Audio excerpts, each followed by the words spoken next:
hvilke rettigheder islam har givet til både mænd og kvinder, så kan man godt forstå. We also have fun. We also make jokes. Like, yesterday my husband, he was in the mood for joking. So he went to buy color and colored his hair black and his beard black, and we laugh, we have fun. We also have fun. It's not like we just sit and we're boring. 22 years ago. In August 2007. I converted in 1989.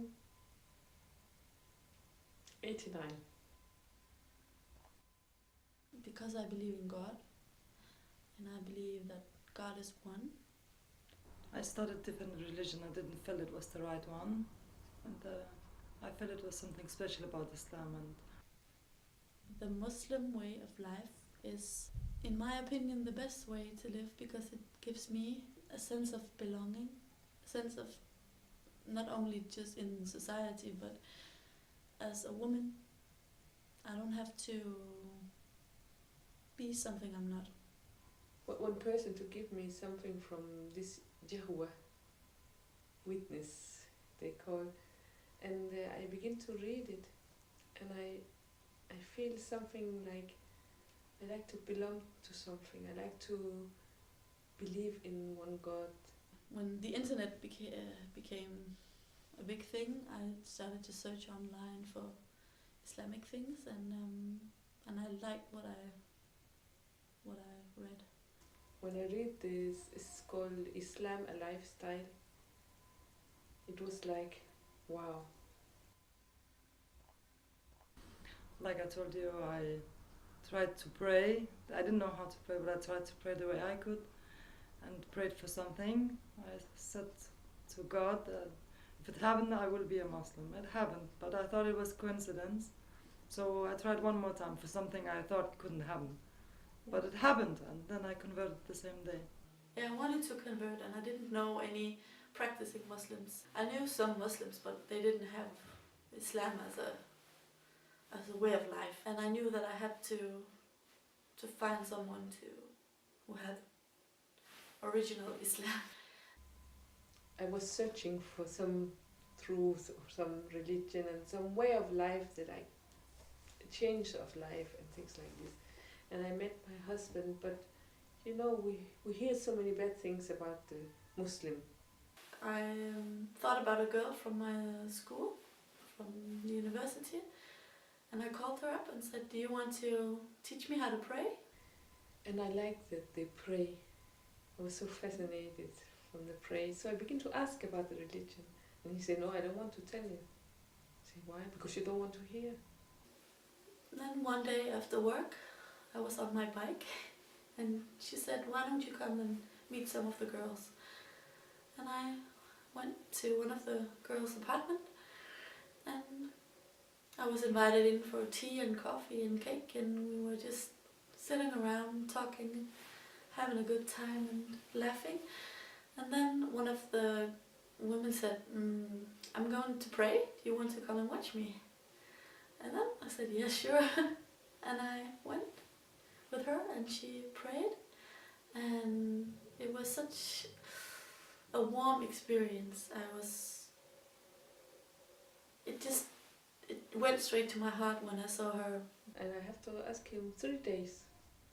Then he began to talk, and then my heart began to beat. So special way. I get like afraid. It's beginning like very quick. I think, what is this? And then I took the testimony of faith, called the Shahada in Arabic. And then I was a Muslim, and we all cried. I say after him, and he say, "Now you are Muslim, if you want." It's like he took the step for me, and I say, "Yes, I want." And then I became Muslim.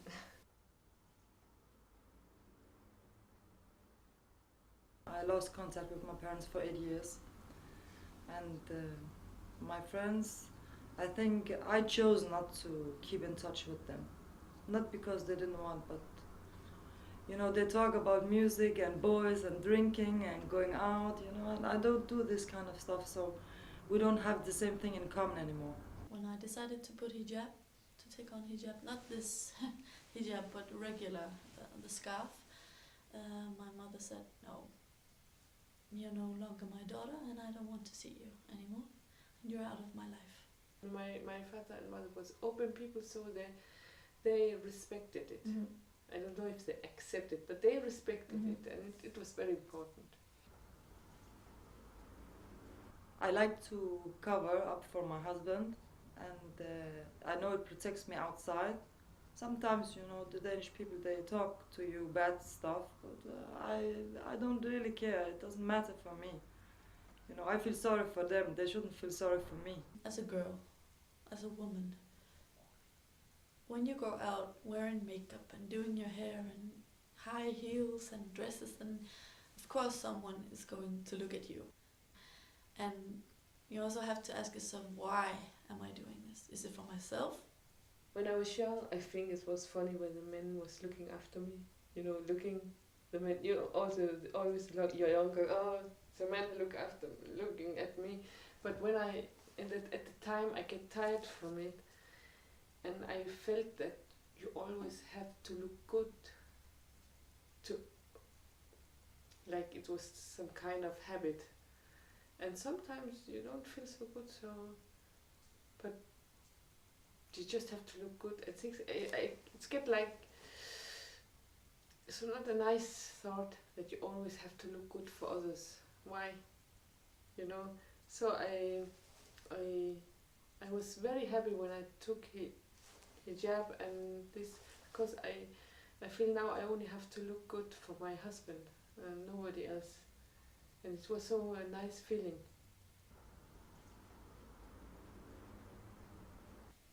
We usually when we get together,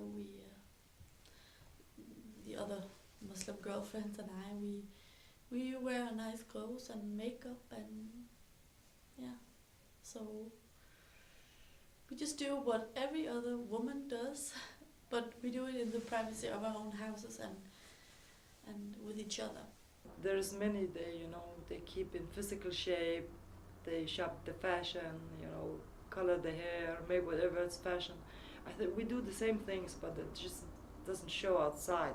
I think a lot of Muslim women, I know I did when I became a Muslim, I had this image, oh, you have to throw all of your clothes out and go out and buy these long skirts, and now I just regret it because it was nice clothes, I could have worn them, but I think that they represented to me something that wasn't part of a Muslim's life, but it is, and we are still women, and even though we look like this, we do care about our appearance underneath. Abay, this is called abay. There's also fashion in this, and I don't know. I don't care so much. I never care so much about fashion really, but I care about to buy something that I like. So sometimes I buy mini skirts and nice, you know, black stockings, and I put makeup and make myself nice only for my husband. He make himself nice only for me. Yeah, of course you are different, and you know, I know some people, they say we cover up, but people pay more attention to us when we walk outside like this. And I don't really care what people think, because if they want to have an opinion of me, they would have an opinion of me regardless of my hijab. I'm sure that they had an opinion of me before, and that just changed. And not in the beginning, because there was not so much focus on the hijab, but it was especially after 9/11. In marriage, there's an answer for everything. You know how to conduct yourself. I know as a woman, through Islam, how to behave in my relationship, and so does my husband. It's keep the marriage between the man and woman more secret and more Like it's not, the fire don't go out. I feel more free. Yeah. Yeah. Then it came so much peace in my life. For me, Islam is the solution for everything.